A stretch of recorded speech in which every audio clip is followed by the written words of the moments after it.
Ladies and gentlemen, I go by the name of Crotona P, and I welcome you to Crotona P presents the Imperfect Courtier. This will be interview number 4 that we'll be doing today, and the interview will be taking place with renowned producer Kid called Quest and Young Black and Gifted, who have a project coming out the beginning of June. So we're about to add smooth freshness right now. Let's see him watch him join in a second, hopefully.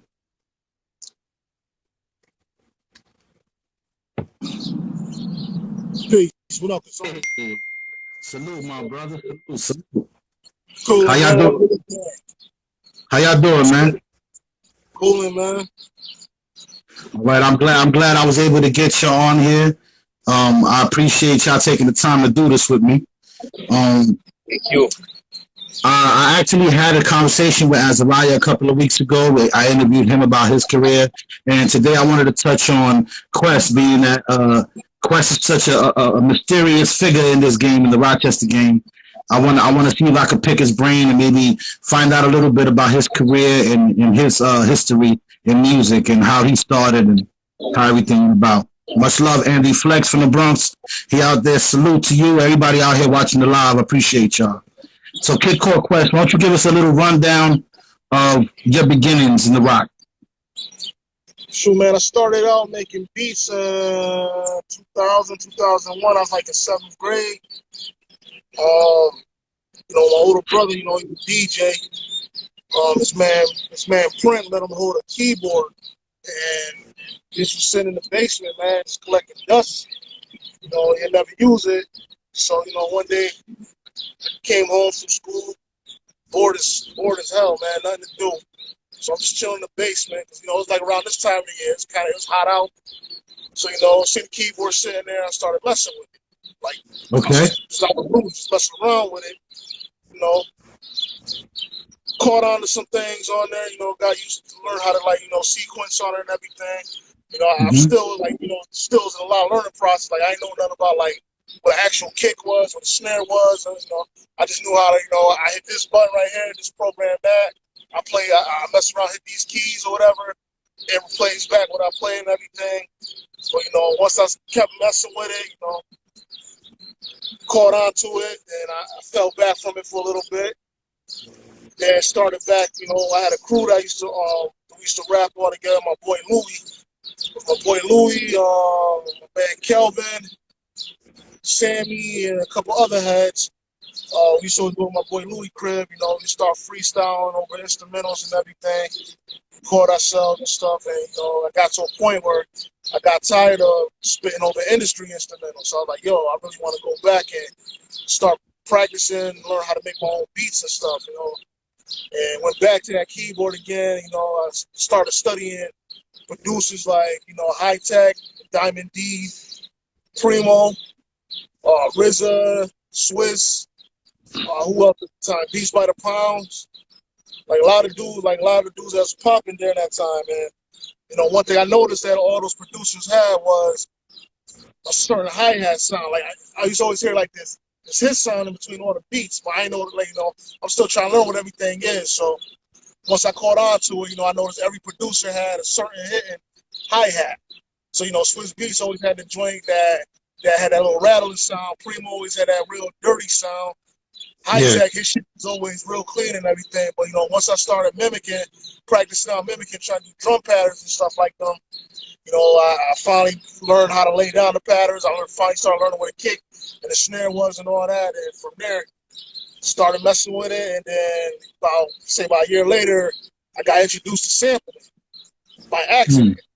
And that was on the Yamaha DJ-X2 that had a sampler run. So it was a long time. I kept always trying to figure out, how the hell is Primo, how these dudes getting these keyboard sounds? Like, I didn't know they was actually sampling off of other records and all that. So I was always trying to find these sounds. So one day, I'm chilling, messing with the DJ-X2, and I accidentally hit the sample button, and I had Canada's first album playing. It was a song, I Honor You, with the guitar riff in the beginning. And the keyboard picked that guitar riff up, and I started noticing that every time I was pressing the key, and I played the guitar riff. So the first thing that popped in my head was I had my keyboard. It was set. I had it I had the inputs into the speakers of, you remember Radio Shack, the old school Radio Shack shit, the 5 disc changers. I had it in that shit, so the sound would come out of it, but I didn't know that the input was actually going into the keyboard. Like, I really didn't know what I was doing, and I thought the CD was skipping. So it took me a little minute to catch on. Then I noticed the sampling button was still, the light was still going on. So I sat back and I was like, damn. I'm like, why just playing everything? Why just playing the stuff off the actual song and all that, the cannabis joint? Then I noticed when I started messing with the keys, it started playing up in different scales and everything. And right from there, man, that opened up a whole new world for me when it came to making beats and all that. Like, I introduced the sampling through that right there. Oh, so you fell in love with sampling after you figured out how to sample on that keyboard? Yeah. And what was the name of the first keyboard that you found? The first keyboard was a Casio keyboard. That's the one my brother had in the basement. I'm not sure the actual name, but I remember Casio made it. But then the one that introduced me to sampling was a Yamaha DJX2, which had like a 6-7 second sampler on it. Yeah, I remember. So I kind of learned everything ass backwards because it was like, you know, most people learn from looping. Like when they start messing with samples first, a lot of people say, yo, they learn how to loop. Like me, I was actually chopping up stuff first before I actually learned how to loop. And I didn't know when I was putting stuff up, I didn't know I was chopping. Like I didn't know none of that. I just knew I was playing stuff out. Got you. I used to mess with looping before too. I never got into the chopping, but I did a lot of looping when I was young too. With the Gemini, I had the little Gemini, the 6-second, 7-second sampler with the little circle on it. Gemini joint. I had that joint. You know what I'm saying? Black box, right? Yeah. I had that joint. That's how I made a bunch of beats when I was younger off that, you know what I'm saying, off that alone, and adding with the Casio keyboards and adding the drums and everything. So the sounds weren't always there, but the ideas were, you know what I'm saying? Because back then you had to make it work with whatever you had, basically. Yeah, that right there, it was like 6-7 seconds of sample time. So, you know, I only could get a certain amount of time in it. Then, you know, after a while, I outgrew that. And then my man Divine, shout out to Divine God Allah, he introduced me to the MPC 2000, the original 2000. So he was actually showing me, like, he told me come through. Because he heard my brother was telling, like, yo, yeah, you know, he's starting to make beats. I'm starting to make beats and all that. So I ended up running to my man Divine. He's like, yo, I heard you starting to make beats and all that.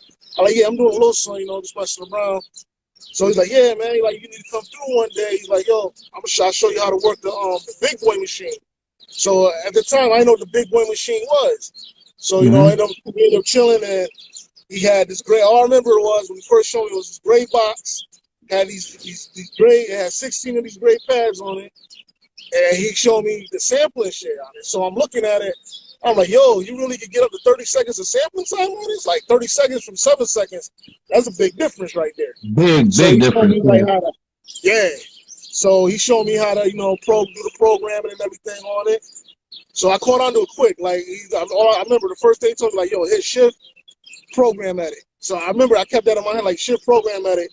And, you know, I started sampling. And the first actual serious real joint I made was a stylistic sample that I sampled. It was a stylistic song that I sampled. And I learned the sequence. I wasn't familiar with the MPC sequencer yet, but I knew it just enough just to make it, you know, just to lay down something real quick. And, you know, I started hitting it once again, like the keyboard. So this time, instead of piano keys, I'm hitting on these pads and lay down this quick little beat real quick. And I started falling in love with the joint. So then my brother, he ended up getting a 2000 XL later on down the road. And I started every second I got when he left. Every second I got, I used to sneak down there, you know, mess around with it. And learn how to chop on the end, like actually learn how to zone on the 2000 XL and everything. And I was like, yo, this shit crazy. Like, I got to get my own MPC. Because, you know, every day, like when he was working with an artist named MOZ at the time. So whenever they had studio sessions, I'd be asked out because he'd take the whole MPC with him to go to the studio to lay down everything. So I'll be like, damn, I'm stuck on this Yamaha shit. So, you know, when we get back, you know, I'll be sneaking down there. Then it got to a point I was making beats. Like, I was still in floppy disk from school and everything, man, just to say beats and all that shit. So, yo, I do all that, man. And, yo, I started getting bored. Like, yo, I'm tired of using these same drum sounds that I got. because I had a couple of the stock MPC sounds that he had on it. So I was like, yo, I want to get some primo drums. I want some drums that sound like Pete Rock. I want some RZA sound and shit. So my brother had crates and crates of these hip hop records. So people be thinking I'd be fun when I be telling this, but yo, one day when he was gone, I snuck down in that basement, turned that MPC on, put it on sample, and I went through almost every record he had in that crate to find some open drums. And I remember the first open drums I caught was the joints off of the Big Pun joint. What's that shit he had with Janet Jackson? They ended up doing a remix for Ashanti, that Biggest Thing. Yeah. Yeah. I ended up getting them open, that Irv Gotti, I ended up getting that open drum shot. Then I ended up catching a couple joints on Wu-Tang Forever. And then I went through some of the Pete Rock, the Pete Instrumental joints, caught a couple of drum shots there. Like, I was going through all these records, man. I remember before the night was over, I probably sampled over like at least 100 different drums. And then from there, I started messing around. I had my own little drum kit. Yeah, I remember my brother started getting comfortable allowing me to use the shit without having to sneak. And he used to hear some of the beats, like, yo, where you get them drums from? So then I started putting him onto some of the drums that I had sampled and everything. Like, I just had tons of drums and was just having fun. Then he started getting more old school records and stuff. Started sampling more stuff off of that, laying down more beats and everything. And when I got comfortable with the beats and everything, I started burning them on CD and let my boys and everybody hear them. And niggas was like, yo, man, you need to keep at this shit, yo. Like, you dope at this. Like, you got a natural ear for this. And got you. Ever since then, man, I've been sticking with that MPC. Then eventually when I turned 16, got a job at McDonald's. And I said, like, yo, my goal was, most kids at 16, trying to get their first job, to get their first car. I was working to get my first MP. And eventually, that's what I got to do. I almost got fired for working mad hours and sneaking in hours. I was like, yo, no matter what I do, man, I'm about to get this MP before the school year starts. And sure enough, I did around October. I ended up getting my own MP from Sound Source and stuck with it ever since, man. And when you had your crew together, you was rapping? Yeah, I was actually rapping. Okay, what made you stop rapping? What made you decide not to rap anymore? Man, I suck. Yeah, I stuck there. I was like, man. I go back and listen, I'm like, yo, man, y'all, why y'all lie to me like that, man? I stick to the beats, man. You know what? I only asked the question because I've been in situations like that where I was down with a crew back in the days when I was younger, and the producer actually had a deal on the table with Atlantic Big Beat. This is before Fat Joe got the Terror Squad deal. They had offered my man a deal at Big Beat, and they offered him the deal, but they told him that he could take it if we rapped and he produced. They didn't want him rapping. They just wanted him to stick to the beats. And he decided not to take the deal, so we lost that deal in Atlanta for that. So that's why I asked you what made you stop rapping, because he never really decided to stop rapping. He just kept rapping, you know what I mean? Because I guess he must have really thought in his heart that he was good to keep rapping. You know? Was he nice? I think so. I don't want to blow him up and say his out here, but yeah, I think he not super duper nice, but I think he can hold his own. He can hold his own. But I just think at that time the labels didn't see it. You know what I mean? Like he had about 5 of us, so I guess they saw more talent in us than they saw in him as rappers, and they actually saw a lot more talent with him as a producer. But he didn't see it like in the background for now, and he had an opportunity to do it, you know what I mean? He just took it as, if I don't take the opportunity now, then I'm not going to take it at all. And he didn't take it. So we all lost out on that. But, that's just part of life. You live and you learn, you know what I mean? But that's definitely something that I was curious when you mentioned that you used to rap. I never knew that you used to rap. So that's why I wanted to know what made you stop rapping. But that was a real answer. That was a real answer right there. I appreciate that. You know what I mean? Yeah, man. Then, leading on.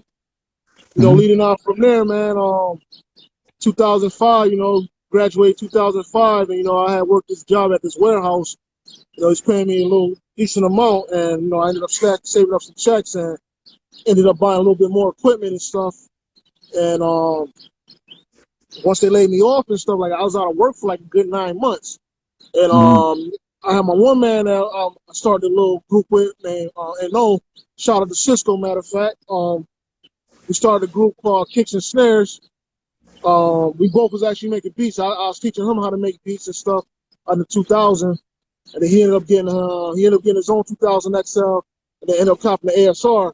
and he actually was rapping and stuff. Like he was nice.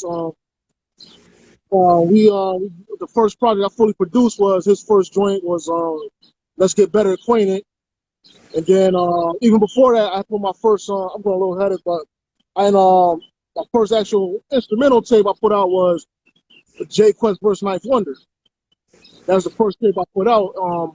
I originally was gonna do a Black Album remix, but mad people was doing that at the time. So I was like, yo, I want to do something. I was always about being different, doing something different that nobody else was doing. And you know, my brother, it wasn't my original idea to do the verse joint. My brother, he was always talking about it.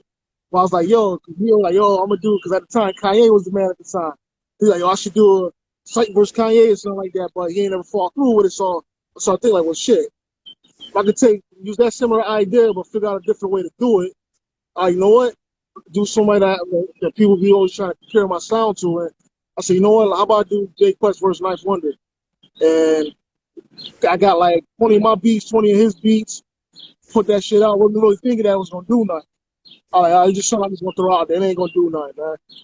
Next thing you know, before I knew it, man, people was getting their hands on it, and people was hitting me up from all over, like, yo, who's this J Quest dude? Or yo, how can I get in contact with him? And I was getting mad requests for beats and stuff, like more requests than what I actually had in my archive. So I kind of like, damn, I'm gonna keep up with all these dudes. And you know, a couple important people hit me up. I wasn't able to fall through with all those because I'm still trying to catch up with everything else, with everybody else. And like you say, you learn after. So I knew the next project I do, I had to make sure I was 100% ready to follow up with whatever comes behind that. With that, so I started knocking out mad beats, and I had zip discs for beats and stuff. And the second one was the Sky Zoo joint that Sky Zoo hosted for me, when it was strictly just my beats on it. Then I did another one after that one with me versus Green Lantern, when Green Lantern started making noise with the production and all that. And How did you meet Sky Zoo? Sky Zoo, I linked with him through MySpace at the time. I used to go back and forth with him. Like I hit him up, and he sent like yo, check this out. He sent me his email. I sent him some joints at the time. He was messing with at the time. He was getting a lot of stuff like Illmind on him at the time. But yeah, it was Sky Zoo, this dude named Mags, who actually did a song with Sky Zoo. That's the first joint that Sky Zoo hopped on and did the hook on. Mags. It was called what's the name of that song? Not Enough Words. Not enough. Was that the name of the song? Not Enough Words. I think that was the name of the song. Not enough words. Yeah, Sky Zoo on the actual hook. And then after that, that's when I hit Sky Zoo up. I let him know, like, yo, I'm the kid that did the joint on the Mags joint that you did on the what's the name of that mixtape? Can't think of the name of that mixtape. Rigonomics. The Rigonomics tape. And, he's like, yo, word. He's like, yo, that beat was dope, man. That beat was dope. And I was like, yo, I'm working on an instrumental tape, man. Yo, I like it. If I want to know if I can possibly get you to host it and everything. He's like, yo, say no more. And next thing you know, I put that tape out. That started getting around. And then, I started getting a little tired of doing the instrumental joints. So I was like, yo, it's time that I start doing like some compilations or something with other artists. And me and Azariah was already working together through all that already, because he was working on the Subject to Change project. So he's actually the first dude I hit. Like, yo, I got this idea I'm about to do. I ain't got a name of a project yet, but I want to start working on doing music for this compilation I want to put out, this compilation album. So I remember I hollered at, I hit Az up. He was the first person I hit. Then my man Eno, then MOZ. Then I hollered at Nickel Fields. Who else on? Rick Rude, Hassan, Li. I was saying like as many people that I knew that I was wrapping up, get somebody, let them know, like, yo, I'm working on this joint and I just dished these beats out. And then, about 3 years later, I finally got everything solid on that, and ended up losing the original Put Your Headphones On. And from there, I had like 20 songs that was actually saved. So, like, I don't know if you heard the Put Your Headphones On soundtrack. Yeah. That right there was the original Put Your Headphones On. So those songs right there that were saved, I just took those, like, I'm going to put a prequel to the actual compilation out. And then, I started reaching out to other dudes, like, yo, I'm working on this, I was wondering if I could get you to hop on this. Well, not some of them did it off the strength, some of them asked for their little fee and all that. So at the time, like, I was all about, you got to invest in it. You want people to take you serious, you got to invest in it. So started doing that, and, next thing you know, I had got that album completed. And around that same time, my man Justin Bailey out in Massachusetts hit me up. He just let me know that he was working with a couple artists, and he told me to throw him some beats. So I shot him some beats, and I didn't know who the artist was at the time. He just said, "Yo, just send me some beats." Because I was messing around on MySpace. I was just just spamming people inbox, just put the link and all that. Like, yo, go check this out. Thing. So he hit me back, like, he was feeling it. He's like, yeah, send me some beats. And I sent him, I emailed him over. This is dial-up, man, dial-up internet. So I sent him over like a good 10 beats, took all damn day. And I hear nothing back for like months. And then one day out of the blue, he hit me up, like, yo, one of the artists I'm working with, man, yo, he recorded to one of the joints that you sent, man. He really feeling it. It might actually go on his album, but he ain't telling me who it was. So then he's like, I'm gonna hit you back once everything is finalized. And I'm gonna let you know if it's actually gonna make the actual album. Then he hit me back about 3 months later, like, yo, man, Big Shug from Gangstarr Foundation, yo, yeah, you got an album placement, and that was my first placement right there. So that was your first placement. Big Shug was your first placement. Yeah, that was my first official placement with Big Shug on Other Side of the Game album. And right around that time, when I got that news, I just completed the Put Your Headphones On project. So then I sat on that for a little minute. So around the time he dropped Other Side of the Game, that's when I dropped the soundtrack. And then the following year after that, the actual Put Your Headphones On album came out. And then, I sent him, so we chopped it up, me and Shug chopped it up, built a little bit. I ended up linking with, getting in contact with Singapore Kane. I started sending him some beats and sending Shug some more beats. And Shug's like, he's getting ready to start another album not much longer after this one circulated around, and ended up the next one was I Am Forever. I ended up getting like 6 beats on that album. Ended up getting 6 tracks on that album that he did, and just kept it going, man, and just kept working. And I started doing some other projects, some side projects. Then me and Azariah, we started the Young Black and Gifted.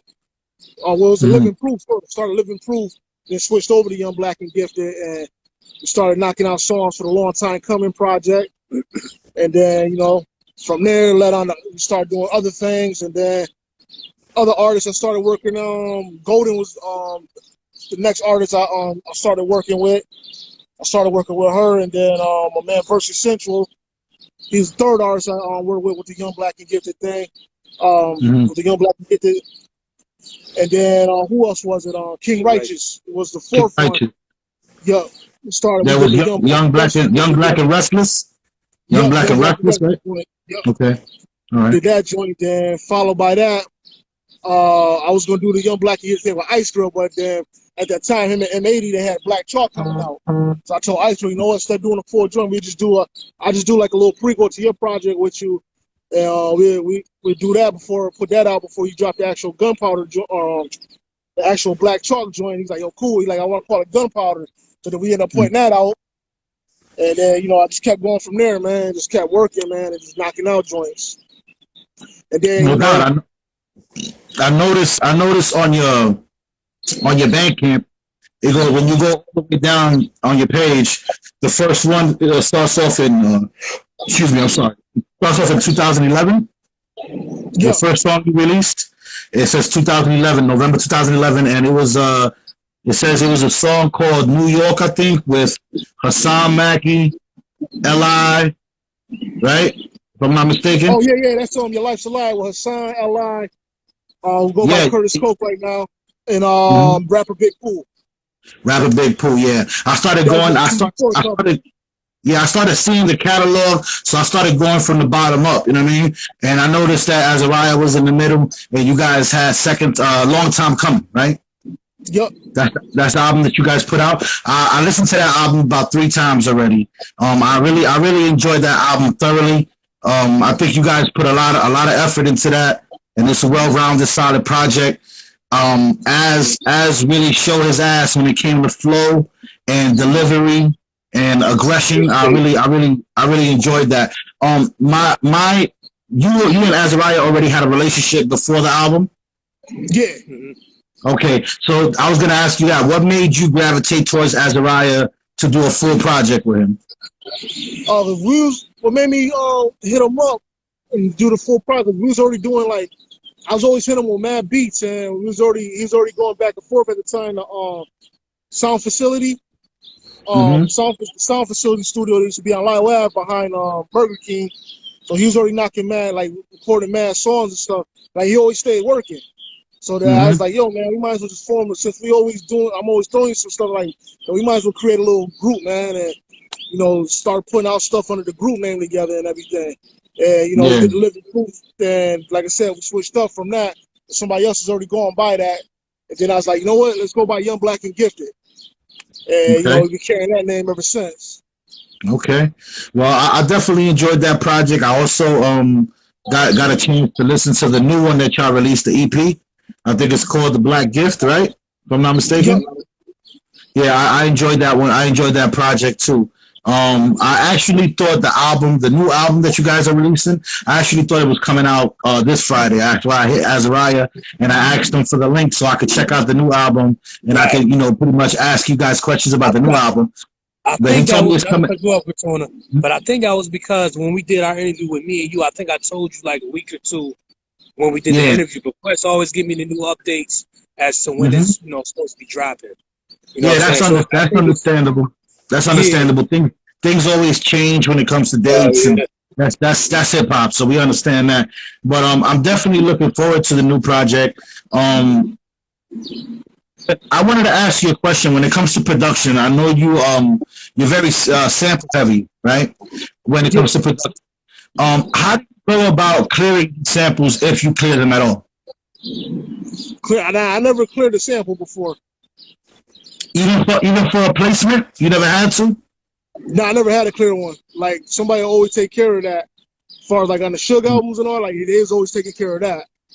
Okay. Okay. And when it comes obviously when it comes to projects that we release and stuff like that we're at a lower scale when we drop projects that have samples, a lot of times we don't get hit with any kind of like cease and desist or anything like that because the songs don't get big enough where they're noticeable to the main artist who created the record. Right. So that's a lot of times we get away with sampling crazy, you know what I mean? Like unless you sample Michael Jackson or the Beatles, you pretty much in the clear half the time, right? Yeah, it's crazy now though, cause like platform services like DistroKid and all that. Like a problem I did have was with the J Hustle project. The Reflections, I had used the sample for the actual intro with the poet Tears. I had originally had this jazz sample that I used that I put behind his vocals and everything, and it was crazy. It was crazy because they actually detected where the sample came from, and they sent me an email and everything talking about we had the album haven't been accepted because you used the sample, a portion of the actual art. They put the actual artist name in there. I was like, how the hell they do that? And they actually they traced it that and everything. So we had to go back and redo that whole intro. So like when you hear that on iTunes and everything with the streets and everything, I was like, yo, I want to keep that raw feeling for the intro. So that's when I ended up just getting like that street background and everything that made it sound like the poet was telling like a story, like he's doing a poem on the street corner and everything. A lot of people kept asking me about that. Like, yeah, man, they like there's 2 different versions of the intro. They're like the Bandcamp one is different than the iTunes one. I was breaking it down. So I'm like, yeah, man, they the distro, they detected the sample, man, and it wasn't clear, so I had to switch up. They kept giving me trouble with a couple of the other songs on there. So I had to go back and try to get some of those situated to the point I had to cut the intros out of some of those. But once you got that situated, like, everything was good. Okay. I asked because a lot of times like artists that get signed to labels, to major labels, or even like they get major distribution, they run into those problems a lot. They run into sample clearance problems and stuff like that. So that's why I asked, because a lot of us independent artists, we put music out, we just put whatever out. We don't really go about the right way of clearing stuff and stuff like that. But there is something new that came out recently. I think it's ran by Eric Sermon, if I'm not mistaken, and it's called Tracklib, right? Yup. Yeah, and that seems like a pretty good alternative for producers to be able to sample and be able to clear right there on the spot, so they don't run into those kind of problems later on and shit. Have you looked into that at all? Yeah, I checked in the Tracklib. And what's the deal with that? They got like a big catalog of songs from artists that they got in the actual catalog thing. And I think some of them saw like it's affordable price to clear the samples. It'd be like 20. Some of them might be like $25. Some might be like 50. You might have. I think the highest price I seen that someone was asking was probably like 100. Yeah. But it's at an affordable price where you can actually clear that sample, and you ain't got to worry about nothing. And you ain't got to worry about going through a third party and all that, because all that'd be right there in the catalog. Yeah. It's just something for artists that are independent, that are out there, that love to sample, something to look into, something to keep in mind. If you ever want to release music, or if it gets picked up by like a movie soundtrack or anything like of the sort, it becomes a lot easier for you to be able to release the music if the sample's already cleared and paid for. Correct? Yeah. All right. So yeah, you mentioned that you've also produced for different artists. Can you give me a rundown of like all the major artists that you've worked with, or run down a list of the artists you've worked with? I worked with Craig G from the Juice Crew. J Hood from D Block. Around that time, actually did the collab with around the time when he actually split from D Block. Sky Zoo, rapper Big Pooh, kid named Scotty ATL that was a few years back that was coming up. Yeah, he was pretty dope. Right, yeah, Scotty ATL, Reks. Reks is dope too, Reks, who else, man? Reks, NY Oil. Around the time he was doing when he was starting to come up. Well, he was already out, but when he put out his first joint. His first joint was that Baby Glen Records? It was one of them joints, but Reks, him, who else, man? I said Shug. Did a joint with Terminology. Okay. Tripe to God. I did. Matter of fact, I produced on the TMF joint that they put out not that long ago. I did I reflipped the Mighty Healthy joint for him. They did a joint called Macho Healthy. Who else, man? There's a lot of heads, man. I can't think of the top right now. One project that I also thoroughly enjoyed was the one you did with BX rapper G Fisher. Yeah, G Fisher. Yeah, that was a really dope project. Really the beats were strong. The also the lyricism too. I enjoy him as an artist. Pardon me. But I know you've also done albums with Golden. You did the PMS joint with Golden. You've also done joint, like you said before. You did the joints with King Righteous. What is the process when you want to work on a full project, even if it's an EP or if it's an LP? What's the process for you? Like, what makes you gravitate towards an artist that you may want to do a whole project with? Really, like, what about that person? What about that person? The work ethic. Okay. Yeah, the work ethic, man. Skill wise and everything, like it's like some got their own originality and everything, and pretty much just the work ethic, the originality, and pretty much I'd be like I definitely think there's something good over my work. And when I do albums with artists, I always make beats that fit them perfectly. I've noticed that, because every project is different than the last. It's not like Azariah's project will sound like Jay Hustle's project, or Jay Hustle's project ain't gonna sound like King Righteous' project. Same thing with Golden. Everybody's projects are different. So I see how you cater to the artist. How are you able to do that? By spending time with the artist or by listening to their prior music? Or how you go about that? Like I study everybody music. I study like everything that they do. So like I know like what joints, like what type of joints that sound hot on. I know what type of joints not to send them. So I'm like, all right, yo, they sound they dopest when they on something that's hitting hard like this, or they sound they dopest where they on something that's like in between. Like all right, like something smooth, that's smooth, hard hitting, or or something that accommodate that like depending on like the type of flow they're using. Like what, Mm-hmm. they might sound dope on this type of beat or something like that. So like I really sit there and pay attention to all that. Have you come across an artist who you've created for based on how you felt about their music from studying it, and when you give them the music that you made specifically for them, they don't agree with the sound of it, or they don't like it, or they don't want to go in that direction? Like, has that happened to you before? No, I never had that. No, I never had that problem before. I only ask because sometimes, like me as a rapper, sometimes when I'm rapping and I get production from somebody, a lot of times for some reason, like I'm looking for something more aggressive and more harder, and sometimes they send me like smooth joints, real smooth, mellow, jazzy joints. So I guess that's the feel that they get from me when I rap. So that's why I asked the question. You know what I mean? Yeah, I never had that problem. Like I probably like to send them a bunch of like a beat pack. Like they be like, yo, they filling all the beats, and it might be like one or two out of the pack. They might not. They might write to it. They be like, yo, I was writing to it, but then I can't think of which direction I want to go with it.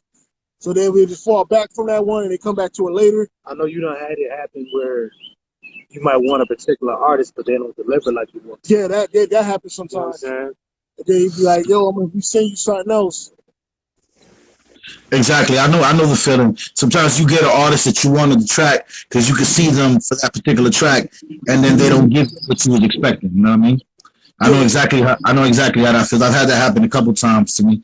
But how do you deal with that? Are you straight up and tell them that you need something different, or do you just leave it and move on to the next? Release it, don't release it? Like, how do you go about that? Like I'll leave it and continue to record onto that. Then when it comes down the process of breaking it down for the final product, I let them know like, yo, I think we should keep this off, save this for something else, or this would be something we just put out whenever. But I always try to aim more at the stronger songs or the strongest songs, and go from there to create the track list of the actual project. And then once we got that settled, then we might take that joint that ain't make it on there, and might just throw it out there before the actual project to promote it or whatnot, and then go from there. So Okay, that way that okay, song don't go to waste and just be sitting. okay. So, do you got any placements coming up this year in 2020? I know it's been kind of hard with the whole with the quarantine COVID situation. You got any work coming up soon besides the Young Black and Gifted album that's dropping soon? You got any other placements that you got out coming soon? Nah, no current placements up right now at the moment, but I am working on my first official instrumental album. So hopefully I get that done soon and put that out pretty soon. Me and Az, like I said, we got a bunch of other joints that we recorded that we're gonna be putting up, just dropping singles here and there, just to keep the Mm-hmm. name circulating. So we start another project. Um, me and my brother, we supposed to be doing a project together. I'm waiting on him to hit me back to let me know which direction he want to go with that. And Okay. yeah, man, just about to just keep doing side stuff until some more stuff come up, man. Get ready to do Okay. other And projects. what's the ultimate goal for you as a producer? What's your end game like? What's it looking like? What do you want to run a label one day, or do you want like a production team, or like what exactly do you want the end goal to be? Pretty much, man, is get into a comfortable situation where I can sit back, make music, keep working, keep getting placements, eventually, yeah, get the label moving, possibly build a production team, man, and get Young Black and Gifted, get that name out there, to the whole world knows who we are. Exactly, And, exactly. That's dope, man. I'm looking forward to seeing more stuff from you guys. I'm definitely looking forward to the album. Like I told Azariah, I'm waiting for it to drop. Anytime Azariah drops something new, I'm definitely checking it out. And also, like I've been like I said, I've been doing my research on Quest for a while now. You know what I mean? I met Quest actually. We spoke about it the other day. I met Quest about almost 9 years ago, giving me a flyer at the Dublin. You know what I mean? So ever since then, I've always been curious about what he's doing musically, and anytime that something is always solid, always respectable, and inspiring. So I just want you guys to know that you got a fan here, and I'm going to continue supporting you guys. As soon as the project hits, let me know so I can promote the project as well. If you guys got any social media that you want to give to the people at the moment right now, you can give it to the people so they can find you and find your music. Yep. You can follow us at Young Black and Gifted 585 on Instagram. You can follow Azariah at Azariah YBG on Instagram and Smooth Freshness on Instagram. You can follow me, Kid Park Quest YBG on Instagram, and I got another page, Kid Park Quest. Those are the ones I'll be doing I'll be posting beats up here and there on there. Kid Park Quest Twitter, YBG 585 on Twitter. Smooth Freshness, Azariah Smooth Freshness on Twitter. And YouTube. Smooth Freshness on YouTube. Smooth Freshness on YouTube and Young Black and Gifted on YouTube. All right. So you heard it, people. Make sure you check these brothers out. Keep checking out their music. They got a lot of catalog. Azariah got a lot of albums with different other rappers. Also, he got collaboration albums also that he got. He got one with Jay Hustle. He got one coming up soon with Hafiz, if I'm not mistaken, right? Yeah, Hafiz, yep. Yeah, so these guys got a lot of stuff coming. So keep your eyes open, and any hip hop artists that may be looking for production or maybe looking for some hot boom bap beats or any type of beats, because Quest give it all. But if you somebody that's got that fire, hit up Quest, man. I'm sure you can do some business with him, or hit up Azariah for any features or anything like that. Definitely, like I said before, I appreciate you guys, and thank you, man. I mean, you made this interview very easy, man. Like, I'm glad that I was able to get all that out of Quest, because I've heard from a lot of people that Quest can tend to be very quiet and not speak up a lot. You know what I mean? So I'm glad that I was able to get this gem of an interview right now, and you were able to tell us all this history that people may not know about you, even though like everybody in the Rock knows about Quest, but some people that are on this live are not from the Rock. So, just so they know, if you're watching this live and you're watching it on YouTube or whenever you watch it, these brothers are they're about the business, and only hit them up for serious inquiries. Don't waste their time. You know what I mean? So once again, thank you, fellas. We're going to end this now because I don't like to let these go past 45 minutes. And we're about to be 45 minutes, 2 minutes. But once again, appreciate y'all. As soon as the album drops, hit me up, and I got y'all, and I'll promote it, and I'll share it as much as I can, you know what I mean, to get you guys heard in other places besides the Rock. You know what I mean? I know Quest got people following him all over the world, but we want to get Young Black and Gifted in the same place. You know what I mean? Yes, sir. Yes, sir. All right, so you brothers, definitely, man. Anytime you guys got something you want to promote, hit me up. I'm always here. You know what I mean? Much love, man. We'll be behind at you soon too. Definitely, you already know I'm here, brother. I'm ready to rap. All right, all right, man. Y'all stay up and be safe, man. All right, you too, my man. Peace. Peace out.